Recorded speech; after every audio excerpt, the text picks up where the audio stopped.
Hello friends, स्वागत है आप सबका आपका अपना यूट्यूब चैनल अब पढ़ेगा इंडिया में। आज हम लोग इस वीडियो में देखेंगे सामान्य अध्ययन प्रश्न पत्र तैयार जो कि बिहार दरोगा पीटी एग्जाम 2021 के लिए है। इससे पहले हम लोगों ने काफ़ी ज़्यादा सेट्स इस सीरीज में भी हम लोग 12 सामान्य अध्ययन प्रश्न पत्र ऑलरेडी अपलोड कर चुके हैं। साथ ही साथ बहुत सारे अन्य भी बुक से हम लोग प्रैक्टिस सेट देख चुके हैं। साथ ही साथ करंट अफेयर का भी जो एसपीडी का करंट अफेयर है उससे भी हम लोग लास्ट के जो 600 प्लस एमसीक्यूज हैं उसको भी देख रहे हैं, क्योंकि करंट अफेयर जो है वो आप लोगों के एग्जाम में एक बहुत बड़ा रोल जो है वो प्ले करेगा। तो चलिए अब बढ़ते हैं अपने क्वेश्चंस की तरफ। साथ ही साथ आप लोगों को मैं एक चीज़ और बता दूं, यह जो वीडियो होगा वो पूरे एक्सप्लेनेशन के साथ होगा। हम लोगों ने एक रिवीजन सीरीज भी स्टार्ट कर रखा है जिसमें हम लोग कम समय में ज़्यादा से ज़्यादा क्वेश्चंस को कवर कर पाते हैं।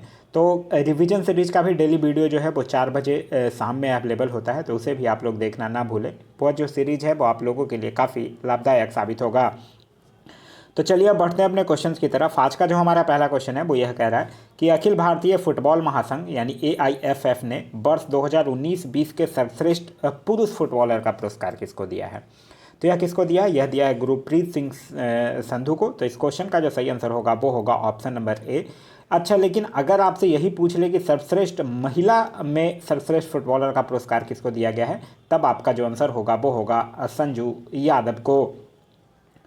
नेक्स्ट है हमारा कि विजय लक्ष्मी रमनन का हाल ही में निधन हो गया है। वह किस सेना की पहली महिला अधिकारी रही थी? तो वह जो है वो भारतीय वायुसेना की विंग कमांडर थी। तो इस क्वेश्चन का जो सही आंसर होगा वो होगा ऑप्शन नंबर सी, वायुसेना। यह जो विजय लक्ष्मी थी ये वायुसेना के विभिन्न अस्पतालों में उन्होंने स्त्री रोग विशेषज्ञ के रूप में भी काम किया था और उन्हें 1977 में विशिष्ट सेवा पदक भी दिया गया था। साथ ही साथ इस क्वेश्चन से याद रखिएगा, वायुसेना के जो अभी तत्कालीन जो अध्यक्ष हैं वो है 26 में, जिनका नाम है RKS भदौरिया। नेक्स्ट है हमारा कि किस राज्य की तेलिया रुमाल को 2020 में GI टैग मिला है। तो किसको मिला है? तेलंगाना का है ये तेलिया रुमाल। तो इस क्वेश्चन का जो सही आंसर होगा वो होगा ऑप्शन नंबर बी, तेलंगाना। ये जो है वो हैदराबाद के जो निजाम के दरबार में अधिकारियों के द्वारा पगड़ी के रूप में पहना जाता था। वहीं तेलंगाना से एक चीज़ और याद रखिएगा, एक है आदिलाबाद ट्रोका। आदिलाबाद ट्रोका, इसको भी GI टैग मिला है, ये भी तेलंगाना का प्रोडक्ट है। साथ ही साथ GI टैग की अगर हम लोग बात करते हैं तो याद रखिएगा GI टैग का जो पंजीकरण होता है वो 10 वर्षों तक मान्य होता है और भारत का पहला GI टैग जो है वो 2004-05 में दार्जिलिंग की चाय को दिया गया था। नेक्स्ट है हमारा कि नसीम अल बहर एक द्विपक्षीय नौसैनिक अभ्यास है। यह अभ्यास जो है वो भारत और किस अन्य देश के बीच हुआ है? तो यह भारत और किसके बीच हुआ है? ओमान के बीच हुआ है। और कहाँ हुआ है? गोवा के मोरमुगाओ तट पर आयोजित किया गया था। तो इस क्वेश्चन का सही आंसर होगा ऑप्शन नंबर डी, ओमान और भारत के बीच। नेक्स्ट है हमारा ये विश्व स्वास्थ्य संगठन यानी कि WHO ने कोविड-19 को किस दिन वैश्विक महामारी घोषित किया था? तो कब किया था? 11 मार्च 2020 को। तो इस क्वेश्चन का सही आंसर होगा ऑप्शन नंबर सी। वहीं अगर महामारी घोषित करने वाला भारत का पहला राज्य अगर आपसे पूछ ले तब आपका जो आंसर होगा वो होगा हरियाणा। एक चीज़ और याद रखिएगा, 22 मार्च को सर्वप्रथम कोविड-19 के कारण जनता कर्फ्यू का आयोजन किया गया था। वहीं WHO की अगर हम लोग बात करते हैं तो WHO से याद रखिए इसकी स्थापना जो है वो 1948 में, हेडक्वार्टर जो है वो जिनेवा में, अध्यक्ष का नाम है टेड्रोस अधानोम और टोटल मेंबर कंट्री है 194। नेक्स्ट है हमारा कि निम्नलिखित में से कौन सा राज्य या केंद्र शासित प्रदेश जो है वो मेरा वतन मेरा ऐप जारी किया है? तो यह जम्मू कश्मीर के उपराज्यपाल के द्वारा जारी किया गया है। तो इस क्वेश्चन का सही आंसर होगा option number D, Jammu Kashmir. Jammu Kashmir के उपराज्यपाल का नाम है मनोज सिन्हा। ये आप लोगों को याद होगा कि 31 अक्टूबर 2019 से जम्मू कश्मीर को केंद्र शासित प्रदेश का दर्जा दे दिया गया है। और यह जो मेरा वतन ऐप जो है, इस ऐप के माध्यम से कर्मचारी अपने वेतन और अन्य वितरण संबंधी जानकारी जो है वो आसानी से प्राप्त कर सकेंगे। नेक्स्ट है हमारा कि निम्नलिखित में से युवा स्वाभिमान योजना का संबंध किस राज्य से है? तो युवा स्वाभिमान योजना का संबंध जो है वो मध्य प्रदेश सरकार के द्वारा शुरू किया गया है। और इस योजना का जो मुख्य उद्देश्य है वो ये है कि शहरी निकायों में 21 से 30 वर्ष की आयु वर्ग के जो बेरोजगार युवक हैं उनको एक वर्ष में 100 दिन का रोजगार उपलब्ध कराना तथा उनकी रुचि अनुसार ऐसे क्षेत्र में कौशल प्रशिक्षण प्रदान करना जिससे भविष्य में उन्हें अस्थायी रोजगार प्राप्त हो सके। तो इस क्वेश्चन का जो सही आंसर होगा वो होगा ऑप्शन नंबर सी, मध्य प्रदेश।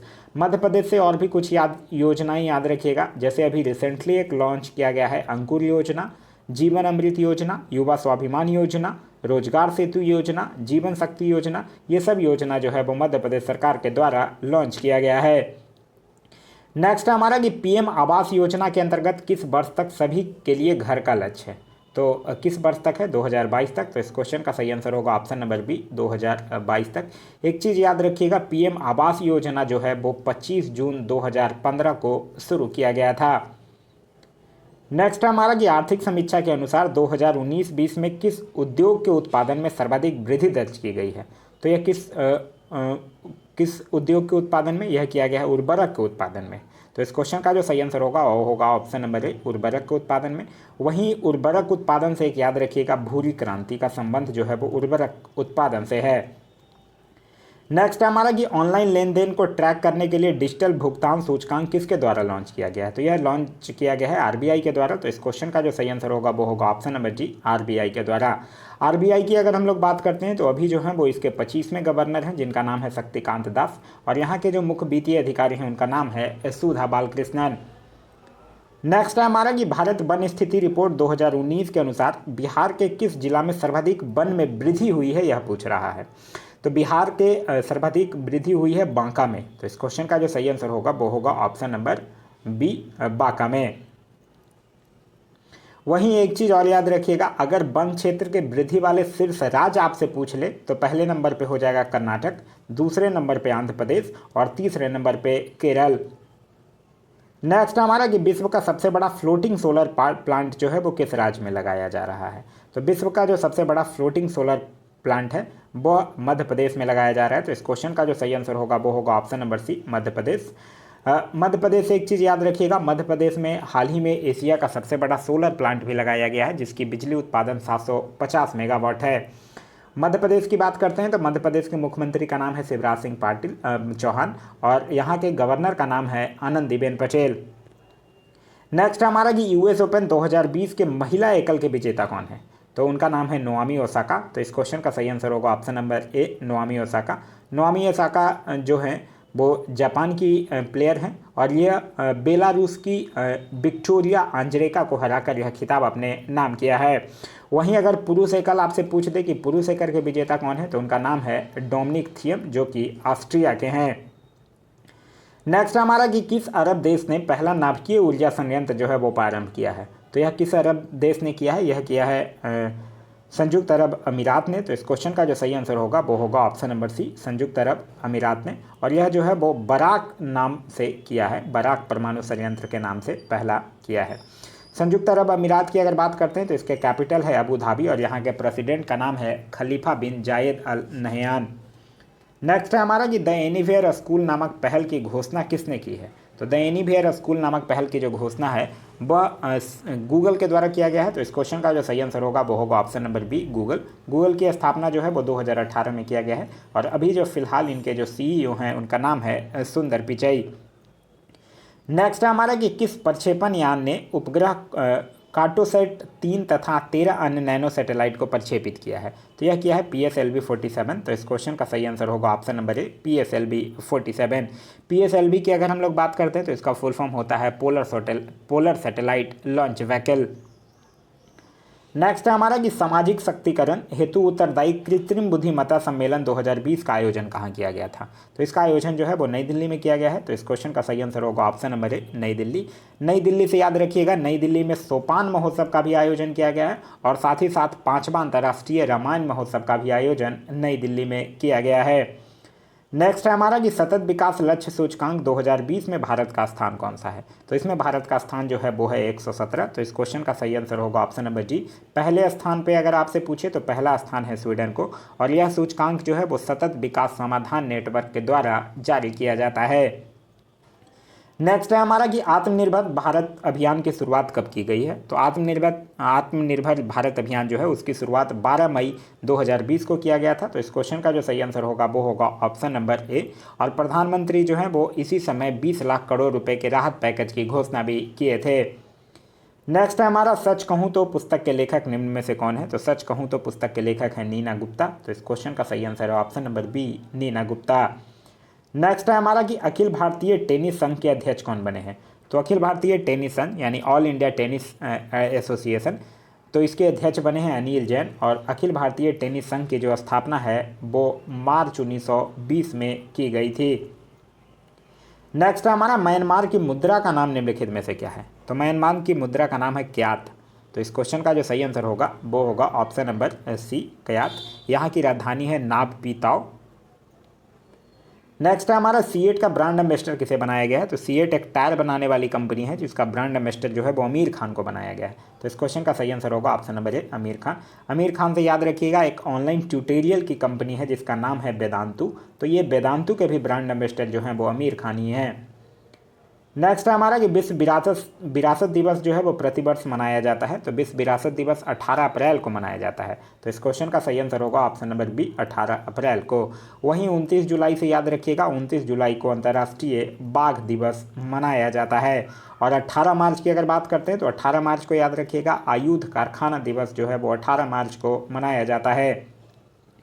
नेक्स्ट है हमारा अंतर्राष्ट्रीय क्रिकेट परिषद यानी आईसीसी के नए अध्यक्ष कौन बने हैं। तो आईसीसी के नए अध्यक्ष कौन बने हैं, ग्रेग बॉर्केल जो कि न्यूजीलैंड के हैं। तो इस क्वेश्चन का सही आंसर होगा ऑप्शन नंबर बी ग्रेग बॉर्कले। वहीं अगर आईसीसी यानी कि इंटरनेशनल क्रिकेट काउंसिल की बात करते हैं तो इसकी स्थापना जो है वो 1909 में किया गया है और इसका हेडक्वार्टर जो है वो दुबई में स्थित है। नेक्स्ट है हमारा कि मरुस्थलीय पौधे की बाहरी सतह वाले एपिडर्मिक्स में किस रासायनिक पदार्थ का लेप होता है। तो इसमें किसका होता है, क्यूटीन का लेप होता है और यह एक जल अवरोधक रासायनिक पदार्थ है। तो इस क्वेश्चन का जो सही आंसर होगा वो होगा ऑप्शन नंबर ए क्यूटीन का।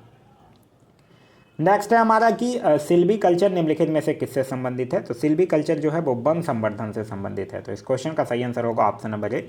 वहीं अगर रेशम कीट पालन की बात करते हैं तो इससे याद रखिएगा सेरी कल्चर और मधुमक्खी पालन की बात करते हैं तो इससे याद रखिएगा एपी कल्चर। नेक्स्ट है हमारा कि मिर्च जो होती है उसकी तीक्ष्णता का कारण क्या होता है। तो उसकी तीक्ष्णता यानी कि मतलब जो तीखा स्वाद होता है वो उसका एक कारण क्या है, एक क्रिस्टलीय पदार्थ है उसका नाम है कैप्सिसिन। इसी की उपस्थिति के कारण होता है। इसका केमिकल फार्मूला जो होता है वो C18H27 और NO3 होता है और इसी के कारण मिर्च में तीखापन होता है। नेक्स्ट है हमारा कि मानव शरीर के किस अंग में लसिका कोशिकाएं बनती हैं। तो लसिका कोशिकाएं अस्थि मज्जा में भी बनती है, लसिका ग्रंथि में भी, तिल्ली में भी। तो इस क्वेश्चन का जो सही आंसर होगा वो होगा ऑप्शन नंबर डी। लसिका कोशिकाएं की अगर बात करते हैं तो यह एक प्रकार की श्वेत रक्त कणिकाएं हैं। इसके दो प्रकार होते हैं, एक होता है बी लिम्फोसाइट और एक होता है टी लिम्फोसाइट। नेक्स्ट है हमारा कि मानव तंत्र में निम्नलिखित में से कौन पाचक एंजाइम नहीं है, यह पूछ रहा है। तो ट्रिप्सिन तो है पाचक एंजाइम, टाइलिन भी है, पेप्सिन भी है, गैसेट्रिन नहीं है क्योंकि गैसेट्रिन एक हार्मोन है जो कि आमाशय में जी कोशिकाओं तथा ग्रहणियों के द्वारा मुक्त होता है। नेक्स्ट है हमारा भोजन का एक प्रमुख अवयव है। तो भोजन का एक प्रमुख अवयव क्या है, कार्बोहाइड्रेट। तो इस क्वेश्चन का सही आंसर होगा ऑप्शन नंबर जी कार्बोहाइड्रेट।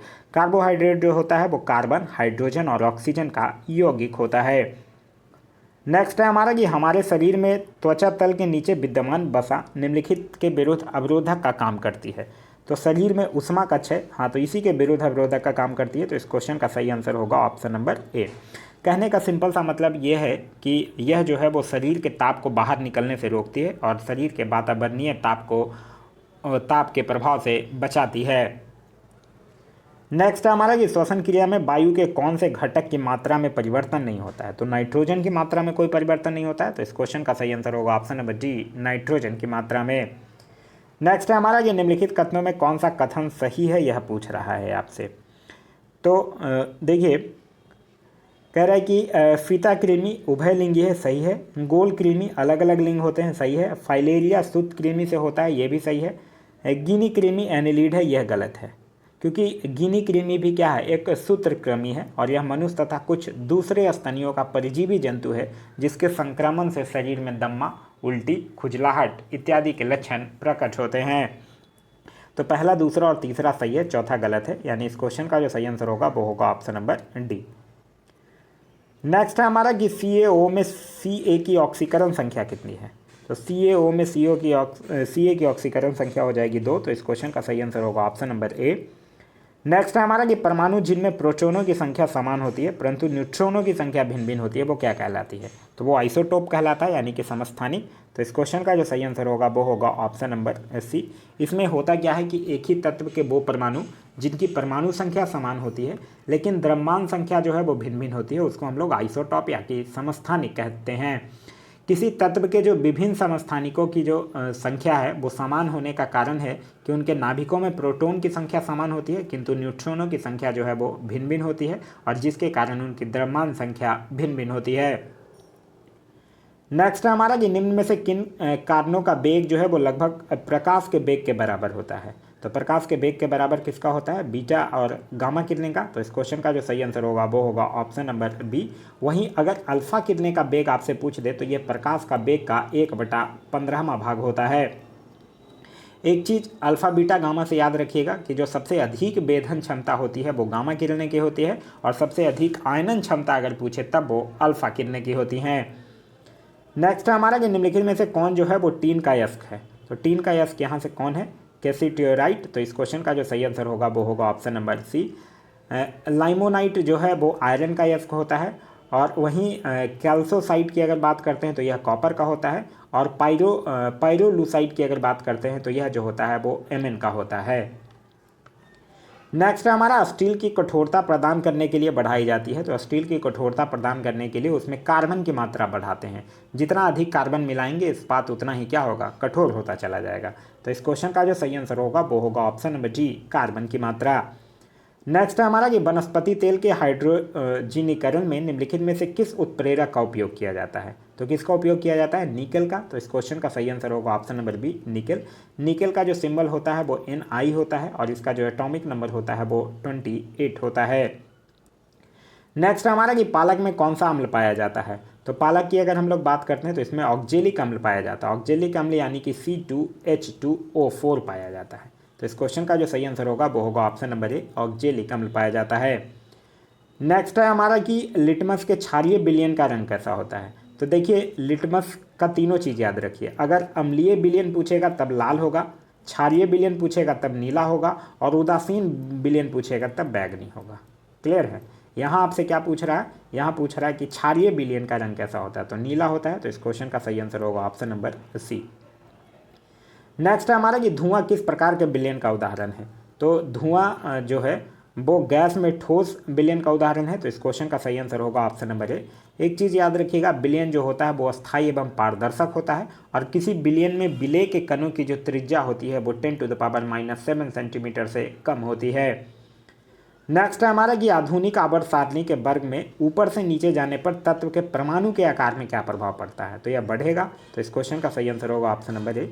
याद रखिएगा, वर्ग में अगर आप ऊपर से नीचे जाते हैं तो परमाणु का आकार बढ़ता है, विद्युत धनात्मक बढ़ती है, विद्युत ऋणात्मक घटती है, और आयनन ऊर्जा घटती है।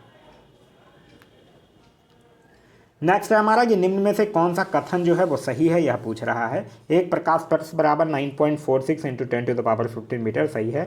एक पार्सेक बराबर 3.26 प्रकाश वर्ष सही है। एक न्यूटन बराबर 10⁵ डाइन सही है, और एक जूल बराबर 10⁻7 अर्ग भी सही है। तो इस क्वेश्चन का जो सही आंसर होगा वो होगा ऑप्शन नंबर डी। इसमें से क्या है? सभी जो है वो सही है। नेक्स्ट है हमारा कि नींबू निचोड़ने की मशीन जो है वो किस श्रेणी के उत्तोलक का उदाहरण है? देखिए आप लोगों ने 3 श्रेणी पढ़ा होगा, first class lever, second class lever और थर्ड क्लास लीवर, यानी प्रथम श्रेणी के उत्तोलक, द्वितीय श्रेणी के उत्तोलक और तृतीय श्रेणी के उत्तोलक।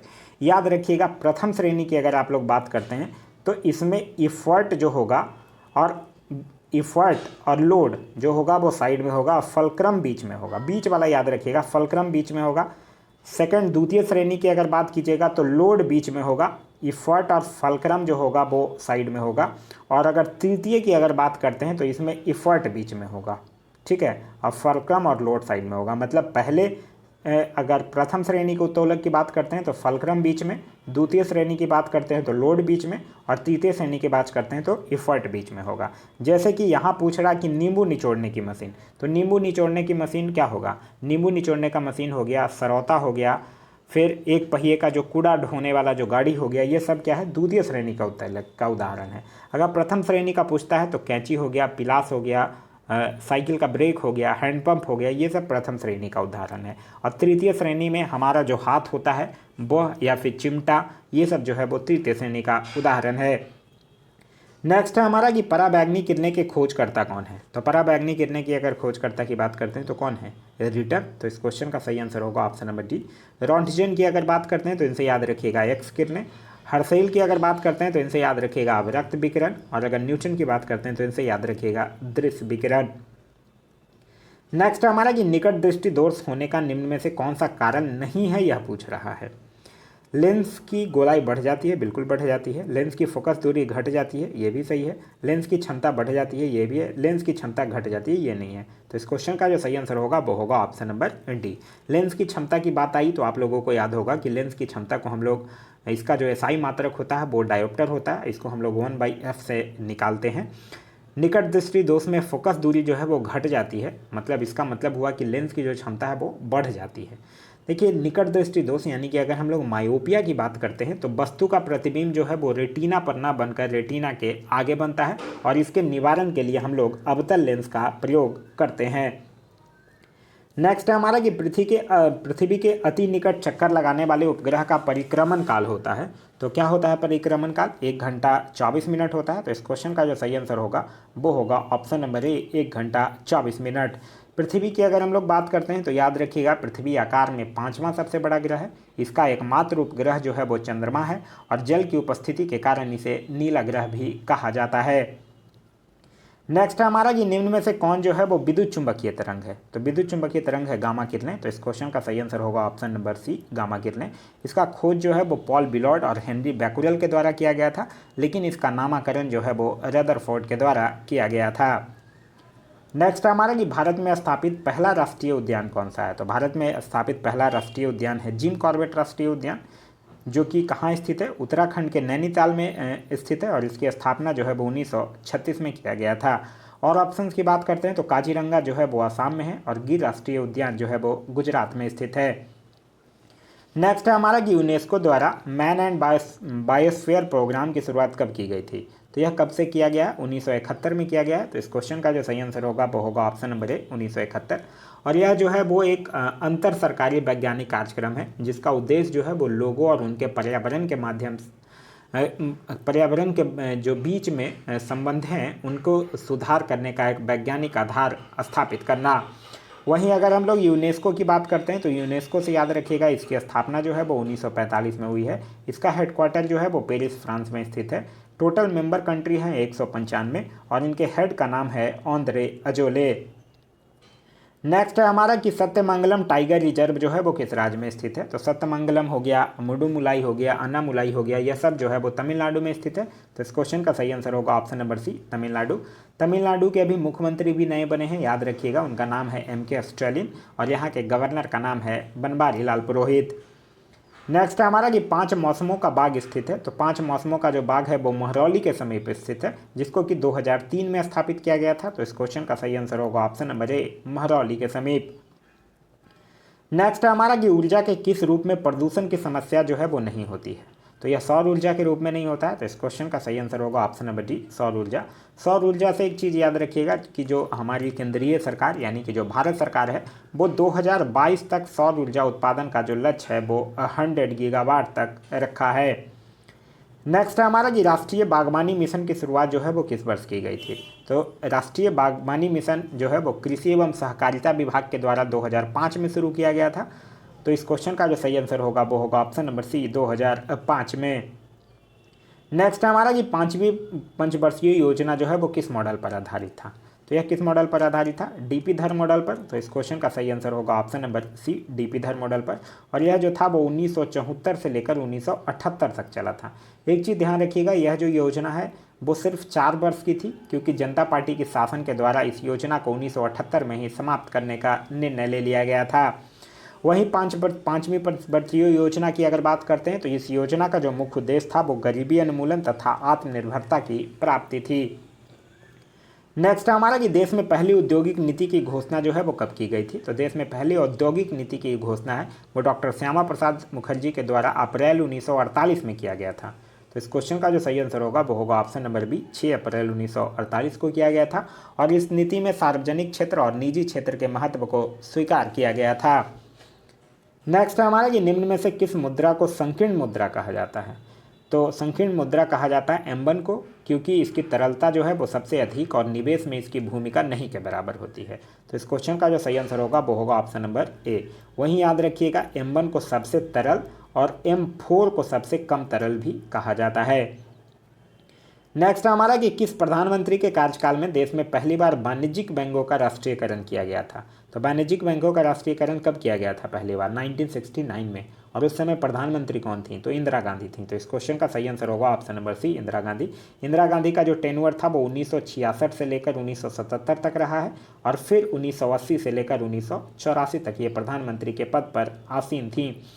वहीं अगर हम लोग अभी बैंकों की बात करते हैं तो याद रखिएगा वर्तमान में भारत में जो सार्वजनिक क्षेत्र की बैंकों की संख्या है वो 12 है।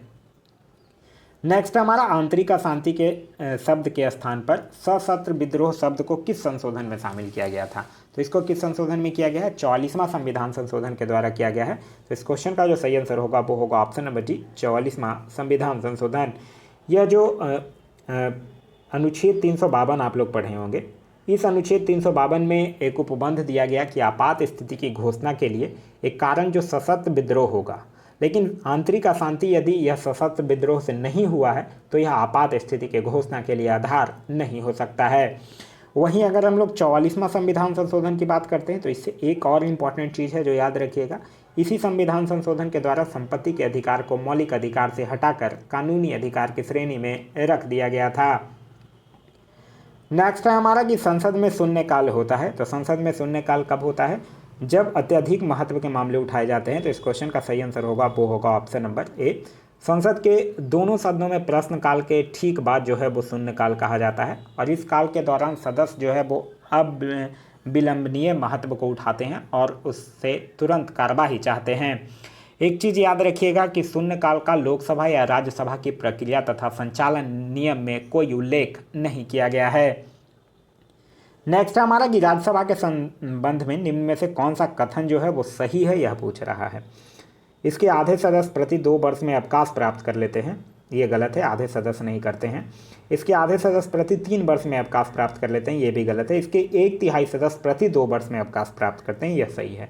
तो इस क्वेश्चन का जो सही आंसर होगा वो होगा ऑप्शन नंबर सी। वहीं राज्यसभा की अगर हम लोग बात करते हैं तो राज्यसभा के से याद रखिएगा यह एक अस्थायी सदन है जो कभी भंग नहीं होती है। राज्यसभा के सदस्यों का कार्यकाल 6 वर्षों का होता है और प्रत्येक 2 वर्ष पर इसके 1/3 सदस्य जो हैं वो सेवानिवृत्त होते हैं। राज्यसभा में सदस्यों की जो अधिक से अधिक संख्या है वो 250 हो सकती है और सदस्यता के लिए जो न्यूनतम उम्र सीमा है वो 30 वर्ष हो सकती है। नेक्स्ट है हमारा कि विधि द्वारा स्थापित प्रक्रिया जो है वो शब्दावली किस देश के संविधान से लिया गया है? तो यह किस देश के संविधान से? जापान के संविधान से लिया गया है। तो इस क्वेश्चन का सही आंसर होगा ऑप्शन नंबर डी, जापान। वहीं अगर हम लोग और ऑप्शंस की बात करते हैं, अगर अमेरिका की बात करते हैं तो अमेरिका से याद रखिएगा प्रस्तावना, मौलिक अधिकार, न्यायिक पुनर्वलोकन, राष्ट्रपति एवं उस पर महाभियोग, उपराष्ट्रपति, वित्तीय आपातकाल, ये सब जो है वो अमेरिका के संविधान से लिया गया है। वहीं अगर हम लोग ऑस्ट्रेलिया की बात करते हैं तो ऑस्ट्रेलिया से याद रखिएगा प्रस्तावना की भाषा, समवर्ती सूची, संयुक्त बैठक, केंद्र एवं राज्यों के बीच शक्ति का विभाजन, यह सब जो है वो ऑस्ट्रेलिया के संविधान से लिया गया है। अगर हम बात ब्रिटेन की करते हैं तो ब्रिटेन से याद रखिएगा एकल नागरिकता, विधि का शासन, मंत्रिमंडल संस्थात्मक शासन प्रणाली, ये सब जो है वो ब्रिटेन के संविधान से लिया गया है। नेक्स्ट है हमारा कि भारतीय संविधान के किस अनुच्छेद के द्वारा पंचायतों में महिलाओं के लिए आरक्षण की व्यवस्था की गई है? देखिए आप लोगों ने पढ़ रखा होगा कि पंचायती राज संस्था के प्रत्येक स्तर में 1/3 स्थानों पर महिलाओं के लिए आरक्षण की व्यवस्था की गई है और यह 243 के डी में वर्णित है। तो इस क्वेश्चन का जो सही आंसर होगा वो होगा ऑप्शन नंबर डी, अनुच्छेद 243 का डी। नेक्स्ट है हमारा कि भारतीय संविधान की 6ठी अनुसूची में किस राज्य के जनजातीय क्षेत्रों के प्रशासन के बारे में उपबंध नहीं करती है? देखिए भारत के 7 उत्तर पूर्वी राज्य हैं जिसमें से 4 असम, मेघालय, मिजोरम और त्रिपुरा, ये राज्यों की जनजातीय क्षेत्रों का प्रशासन के बारे में उपबंध किया गया है, लेकिन मणिपुर राज्य जो है वो इस उपबंध में शामिल नहीं है। तो इस क्वेश्चन का जो सही आंसर होगा वो होगा option number B, Manipur. Next हमारा कि भारत का 25वां उच्च न्यायालय कौन है? अभी आप लोगों को पता होगा कि वर्तमान में भारत में 25वीं उच्च न्यायालय है और 25वां उच्च न्यायालय जो है वो अमरावती उच्च न्यायालय है जिसकी स्थापना जो है कि 2019 में हुई थी। तो इस क्वेश्चन का जो सही आंसर होगा वो होगा ऑप्शन नंबर डी, अमरावती उच्च न्यायालय। उच्च न्यायालय का जो विवरण है वो अनुच्छेद 214 में है और अमरावती उच्च न्यायालय के अभी जो मुख्य न्यायाधीश हैं उनका नाम है अरूप के गोस्वामी। नेक्स्ट हमारा भारत के संविधान की 11वीं अनुसूची में कितने विषय हैं? तो देखिए भारतीय संविधान के 11वीं अनुसूची में कितने विषय हैं? 29 विषय है। तो इस क्वेश्चन का सही आंसर होगा ऑप्शन नंबर डी, और ऑप्शन नंबर सी, 29 विषय। यह अनुसूची जो है वो 73वें संवैधानिक संशोधन 1993 के द्वारा जोड़ा गया था और इसमें पंचायती राज संस्थाओं को कार्य करने के लिए 29 विषय प्रदान किए गए हैं। नेक्स्ट है हमारा कि 42वां संविधान संशोधन के द्वारा किस अनुच्छेद के माध्यम से श्रमिकों की प्रबंधन में भागीदारी जो है वो सुनिश्चित की गई है। तो यह किस अनुच्छेद के माध्यम से किया गया है, यह किया गया अनुच्छेद 43A के माध्यम से। तो इस क्वेश्चन का सही आंसर होगा ऑप्शन नंबर डी। वहीं अनुच्छेद 43 की बस अगर आप बात कीजिएगा तो इसमें श्रमिकों को निर्वाह मजदूरी का प्रावधान किया गया है। नेक्स्ट है हमारा कि संसद के किसी भी सदन द्वारा राष्ट्रपति पर महाभियोग प्रस्ताव लाया जा सकता है, उस सदन के कितने सदस्यों का हस्ताक्षर होना आवश्यक है। देखिए पहले तो याद रखिएगा राष्ट्रपति पर जो महाभियोग है वो अमेरिका के संविधान से लिया गया है, अनुच्छेद 61 में वर्णित है। इसको संसद के किसी भी सदन में प्रस्तुत किया जा सकता है, लेकिन 1/4 सदस्यों का हस्ताक्षर होना चाहिए और राष्ट्रपति को 14 दिन पहले लिखित सूचना दी जानी चाहिए। तो इस क्वेश्चन का जो सही आंसर होगा वो होगा ऑप्शन नंबर ए, 1/4 सदस्य। नेक्स्ट है हमारा कि निम्नलिखित में से कौन जो है वो राज्यपाल द्वारा पदच्युत नहीं किया जा सकता है। तो यह कौन नहीं किया जा सकता है, राज्य लोक सेवा आयोग के सदस्य। एक चीज़ याद रखिएगा, राज्य लोक सेवा आयोग के सदस्य तो नियुक्ति जो है वो राज्यपाल कर सकता है, लेकिन इसको पद से हटा नहीं सकता है, पद से इसको राज्यपाल हटा नहीं सकता है। नेक्स्ट है हमारा कि निम्न में से कौन सा सही सुमेलित नहीं है, यह पूछ रहा है। सही सुमेलित नहीं है, कह रहा है कि कैप्लर ग्रहीय कक्षाओं के नियमों का खोज, सही है। कॉपरनिकस सूर्य केंद्रीय सिद्धांत, बिल्कुल सही है। क्वालिडिस टॉलमी भू केंद्रीय सिद्धांत, सही है। गैलीलियो ब्रह्मांड फैलता जा रहा है तथा ब्रह्मांड में अनेक आकाश गंगाओं का अस्तित्व है, ये सही नहीं है, क्योंकि ब्रह्मांड फैलता जा रहा है तथा ब्रह्मांड में अनेक आकाश गंगाओं का अस्तित्व है, ये एडविन हब्बल के द्वारा बताया गया था। ठीक है। नेक्स्ट है हमारा कि एस्ट्रॉयड बेल्ट की उपस्थिति जो है वो किन दो ग्रहों के मध्य है। तो एस्ट्रॉयड बेल्ट की उपस्थिति जो है वो बृहस्पति और मंगल ग्रह के बीच है। तो इस क्वेश्चन का जो सही आंसर होगा वो होगा ऑप्शन नंबर जी, बृहस्पति और मंगल ग्रह के बीच। नेक्स्ट है हमारा कि सूर्य ग्रहण होता है। तो सूर्य ग्रहण कब होता है, सूर्य जब पृथ्वी और सूर्य के बीच चंद्रमा आ जाता है तो सूर्य ग्रहण लगता है। तो इस क्वेश्चन का सही आंसर होगा जब पृथ्वी और सूर्य के बीच चंद्रमा आ जाता है। याद रखिएगा पूर्ण जो सूर्य ग्रहण है वो हमेशा अमावस्या को होता है। नेक्स्ट है हमारा कि अवसादी सेलों के लिए निम्नलिखित में से कौन सा कथन जो है वो असत्य है, यह पूछ रहा है। तो अवसादी सेल से तो एक चीज़ याद रखिएगा कि प्रकृति के कारकों के द्वारा निर्मित जो छोटी छोटी चट्टानें होती हैं जो किसी स्थान पर जमा हो जाती हैं और बाद में दबाव या रासायनिक प्रतिक्रिया या कोई अन्य कारकों के द्वारा परत जैसी ठोस रूप निर्मित हो जाती हैं, उसे ही हम लोग क्या कहते हैं, अवसादी चट्टान कहते हैं। अवसादी सेलों का जो निर्माण है वो जल, वायु या हिमानी किसी भी कारक के द्वारा हो सकता है। यहाँ कह रहा है ये वो सेल हैं जिसकी संरचना ताप तथा दाब पर निर्भर करता है, ये बिल्कुल सही है। ये सेलें अक्रिस्टलीय हैं, ये भी सही है। ये सेलें अस्त्रों में निक्षेपित हैं, ये सही है। यह सेलें जो है वो जल में नहीं निर्मित हो सकती है। अभी हम लोगों ने देखा अवसादी सेलों का निर्माण जो है वो जल, वायु या हिमानी किसी भी कारक के द्वारा हो सकता है। नेक्स्ट है हमारा कि कालपोंग जल विद्युत परियोजना जो है वो किस भारतीय राज्य में या केंद्र शासित प्रदेश में स्थित है। तो कालपोंग जल विद्युत परियोजना जो है वो अंडमान निकोबार की पहली जल विद्युत परियोजना है। तो इस क्वेश्चन का सही आंसर होगा option number A, Andaman and Nicobar. यहाँ पर 5.2 मेगावाट विद्युत उत्पादन की जाती है। अंडमान एंड निकोबार की बात करते हैं तो यहाँ की राजधानी है पोर्ट ब्लेयर और यहाँ के उपराज्यपाल का नाम है देवेंद्र कुमार जोशी। नेक्स्ट है हमारा कि किन्नौर गद्दी किस राज्य के प्रमुख जनजातीय समूह हैं। तो ये हिमाचल प्रदेश के हैं। तो इस क्वेश्चन का सही आंसर होगा option number D, Himachal Pradesh. Himachal Pradesh से याद रखिएगा यह जो नई शिक्षा नीति 2020 आई है उसको लागू करने वाला यह प्रथम राज्य है। हिमाचल प्रदेश के मुख्यमंत्री का नाम है जयराम ठाकुर और यहाँ के गवर्नर का नाम है बंडारू दत्तात्रेय। नेक्स्ट है हमारा कि निम्नलिखित में से ग्रेनाइट सिटी के रूप में किस देश को जाना जाता है। तो ग्रेनाइट सिटी के रूप में एबरडीन स्कॉटलैंड को जाना जाता है। तो इस क्वेश्चन का जो सही आंसर होगा वो होगा ऑप्शन नंबर बी। नेक्स्ट है हमारा कि निम्नलिखित में से किस देश में मिनेसोटा का पठार स्थित है। तो मिनेसोटा का पठार की अगर हम लोग बात करते हैं तो यह दक्षिणी यूरोप के स्पेन के आइबेरिया प्रायद्वीप पर स्थित है। तो इस क्वेश्चन का जो सही आंसर होगा वो होगा option number A, Spain. Next है हमारा कि निम्न में से कौन सा जो है वो बृहद हिमालय की महत्वपूर्ण चोटियाँ हैं। तो पीर पंजाल नहीं है, नंगा पर्वत है, कंचनजंगा भी है और धौलाधर नहीं है। क्योंकि देखिए पीर पंजाल हो गया, धौलाधर हो गया, ये सब जो है वो लघु हिमालय की प्रमुख चोटियाँ हैं। यहाँ आपसे बृहद हिमालय का पूछ रहा है, तो कंचनजंगा, नंगा पर्वत, कामेट, नामचा बारबा, ये सब जो है वो बृहद हिमालय की प्रमुख चोटियाँ हैं।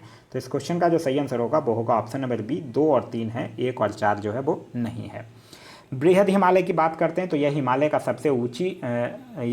जो सबसे ऊंची श्रेणी है और इसकी औसत ऊंचाई जो है वो 6000 मीटर है। बृहद हिमालय से एक चीज़ याद रखिएगा, बृहद हिमालय जो है वो लघु हिमालय से मेन सेंट्रल थ्रस्ट के द्वारा अलग होता है। नेक्स्ट हमारा कि निम्न में से किस पठार को भारत का रूर भी कहा जाता है। भारत का रूर मतलब कि खनिज भंडार की दृष्टि से जो भारत का सबसे संपन्न पठार है, तो वो कौन है? छोटा नागपुर का पठार है। तो इस क्वेश्चन का जो सही आंसर होगा वो होगा ऑप्शन नंबर ए, छोटा नागपुर का पठार। छोटा नागपुर के पठार से एक चीज़ याद रखिएगा, इस पठार का जो सबसे उच्चतम बिंदु है वो पारसनाथ पहाड़ी है। नेक्स्ट हमारा कि किसी भी क्षेत्र की जलवायु को नियंत्रित करने वाला प्रमुख कारक कौन सा है? समुद्र से दूरी बिल्कुल है, महासागरीय धाराएं भी हैं, ऊंचाई भी है। तो इस क्वेश्चन का जो सही आंसर होगा वो होगा ऑप्शन नंबर डी, इनमें से सभी है। मेनली रूप से किसी भी क्षेत्र की जलवायु को नियंत्रित करने वाले 6 प्रमुख कारण होते हैं। एक तो होता है उसका अक्षांश, दूसरा उसकी ऊंचाई, तीसरा वायु दाब तथा पवन, समुद्र से दूरी, महासागरीय धाराएं और ऊंचावच लक्षण, ये सब जो हैं वो उसकी कुछ प्रमुख कारक हैं। नेक्स्ट हमारा कि सिंधु घाटी के लोग जो हैं वो किस देवता की पूजा करते हैं? तो सिंधु घाटी के जो लोग हैं वो पशुपति की पूजा अर्चना करते थे। तो इस क्वेश्चन का जो सही आंसर होगा वो होगा ऑप्शन नंबर बी। एक क्वेश्चन पूछा जाता है कि सिंधु घाटी के लोग जो हैं वो पशुपति की पूजा करते थे, इसका प्रमाण कहाँ से मिला है? तो इसका प्रमाण जो है वो मोहनजोदड़ो से मिला है।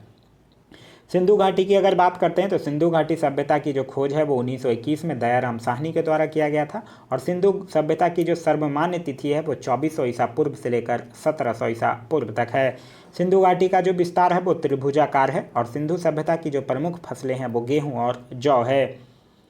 नेक्स्ट हमारा ये भारत में मानव का सर्वप्रथम साक्ष्य कहाँ मिला है? तो भारत में मानव का जो सर्वप्रथम साक्ष्य है वो मध्य प्रदेश के नर्मदा घाटी क्षेत्र से प्राप्त हुआ है। तो इस क्वेश्चन का जो सही आंसर होगा वो होगा ऑप्शन नंबर ए, नर्मदा घाटी क्षेत्र से। नेक्स्ट हमारा कि ऋग्वेद में निम्न में से किस नदी को देवी तमा शब्द से संबोधित किया गया है? तो यह किस नदी? देवी तमा, मातेत्मा, ये शब्द जो है वो सरस्वती नदी के लिए यूज किया गया है। तो इस क्वेश्चन का सही आंसर होगा ऑप्शन नंबर डी, सरस्वती नदी के लिए। ऋग्वेद से याद रखिएगा यह जो है वो सबसे प्राचीन वेद है और इसमें 10 मंडल, 1028 सूक्त और 10,462 ऋचाएँ हैं, जिसमें से कि इंद्र के लिए 250 तथा अग्नि के लिए 200 ऋचाओं की रचना की गई है। नेक्स्ट हमारा कि चंपा निम्न में से किस महाजनपद की राजधानी है? तो चंपा किसकी राजधानी है? अंग की राजधानी चंपा है। तो इस क्वेश्चन का सही आंसर होगा ऑप्शन नंबर बी, अंग। वहीं मगध की राजधानी कहाँ थी? मगध की राजधानी थी राजगिर, चेदी की राजधानी थी शक्तिमती और अवंती की राजधानी थी उज्जैन। महाजनपद की अगर बात करते हैं तो भारतवर्ष जो था वो 16 महाजनपदों में बटा हुआ था और इसकी जानकारी जो है वो हमें बौद्ध ग्रंथ अंगुत्तर निकाय से मिलती है। नेक्स्ट हमारा ये निम्न में से कौन सा युग्म जो है वो सही सुमेलित नहीं है, यह पूछ रहा है। नासिक गौतमीपुत्र सुमेलित है, हाथी गुम्फा खारवेल सुमेलित है, गिरनार रुद्रदामन प्रथम सुमेलित है, भीतरी गुम्फा पुलकेशिन द्वितीय नहीं है, क्योंकि भीतरी गुफा अभिलेख का जो संबंध था वो स्कंद गुप्त से था। अगर पुलकेशिन द्वितीय आपको याद रखना तब याद रखिएगा एहोल अभिलेख, जिससे सती प्रथा का प्रमाण मिलता है। नहीं, सती प्रथा का प्रमाण एरन अभिलेख से मिलता है, लेकिन पुलकेशिन द्वितीय की अगर बात करते हैं तो इसे याद रखिएगा एहोल अभिलेख। नेक्स्ट हमारा कि कदम राजाओं की राजधानी कहाँ थी? तो कदम राजाओं की राजधानी थी बनवासी और इस वंश की स्थापना जो है वो मयूर शर्मन के द्वारा किया गया था। यह एक ब्राह्मण राजवंश था। तो इस क्वेश्चन का जो सही आंसर होगा वो होगा ऑप्शन नंबर बी, बनवासी। नेक्स्ट हमारा कि टोपरा तथा मेरठ से 2 अशोक स्तंभ को दिल्ली कौन लाया था? तो यह लाया था फिरोज शाह तुगलक। तो इस क्वेश्चन का जो सही आंसर होगा वो होगा option number B, Firoz Shah Tughlaq. इसका शासन जो था वो 1351 से लेकर 1388 तक रहा था। इसने खैरात विभाग की भी स्थापना की थी और ब्राह्मणों पर जजिया कर भी लगाया था। यह जो है वो 5 बड़ी नहरों का निर्माण करवाया था, 300 नए नगरों की स्थापना करवाई थी। सबसे अधिक दासों की संख्या जो थी वो इसी के समय थी। साथ ही साथ इसने अपनी आत्मकथा फतूते फिरोज शाही की भी रचना की थी। नेक्स्ट है हमारा कि जवाबती का संबंध किससे था? तो जवाबित का संबंध जो है वो राज्य कानून से था। इसमें राज्य संचालन से संबंधित नियमों का विवरण है। तो इस क्वेश्चन का जो सही आंसर होगा वो होगा ऑप्शन नंबर बी, राज्य कानून से। नेक्स्ट है हमारा कि रामोसी विद्रोह जो है वो किस भौगोलिक क्षेत्र में हुआ था? तो रामोसी विद्रोह जो है वो पश्चिमी घाट पर रहने वाले जो रामोसी जाति के लोग थे वो 1822 ईस्वी में उनके जो नेता थे चितर सिंह, उनके नेतृत्व में किया था। तो इस क्वेश्चन का जो सही आंसर होगा वो होगा ऑप्शन नंबर डी, पश्चिमी घाट में। नेक्स्ट है हमारा कि सत्यार्थ प्रकाश की रचना जो है वो किसके द्वारा की गई थी। तो सत्यार्थ प्रकाश की रचना जो है वो दयानंद सरस्वती के द्वारा। तो इस क्वेश्चन का जो सही आंसर होगा वो होगा option number B, Dayanand Saraswati. साथ ही साथ याद रखिएगा दयानंद सरस्वती ने 1875 में आर्य समाज की स्थापना की थी। इन्होंने एक नारा दिया था वेदों की ओर लौटो, और दयानंद सरस्वती जो थे वो शुद्धि आंदोलन के प्रवर्तक भी थे।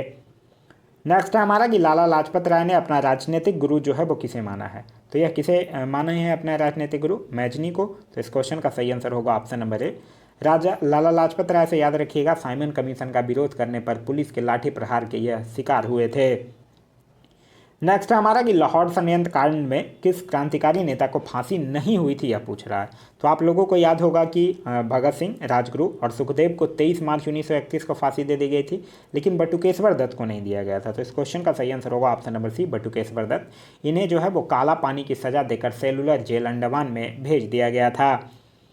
नेक्स्ट है हमारा कि मद्रास में स्वदेशी आंदोलन का नेतृत्व किसने किया था। तो मद्रास में स्वदेशी आंदोलन का नेतृत्व जो है वो चिदम्बरम पिल्ले के द्वारा किया गया था।